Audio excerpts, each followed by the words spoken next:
రోజు పొద్దున్నే టిఫిన్, ఛాయ్ ఈ రోడ్డు పక్కన బండ్లు పెట్టే వారి దగ్గర టిఫిన్లు తింటాం.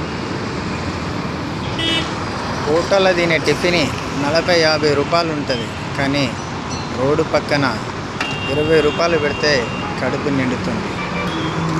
పెద్ద పెట్టుబడి పెట్టి హోటల్ పెట్టిన వారి దగ్గర టిఫిన్ చేసే బదులు రోడ్డు పక్కన ఉండే వాళ్ళకి పొట్ట పోషణ అవుతుంది. 20 రూపాయలు పెడితే కడుపు నిండా టిఫిన్ చేయవచ్చు. పాపం వాళ్ళు పొట్టకోటి కోసం చిన్న దందలు పెట్టుకొని రోడ్డు పక్కన టిఫిన్స్ అమ్ముతుంటారు. మరి హోటల్లో తినే టిఫిన్ కంటే రోడ్డు పక్కన తినేవారి దగ్గర, రోడ్డు పక్కన అమ్మే వాళ్ళ దగ్గర తింటే వాళ్ళకి 10 రూపాయల పోషణ అవుతుంది.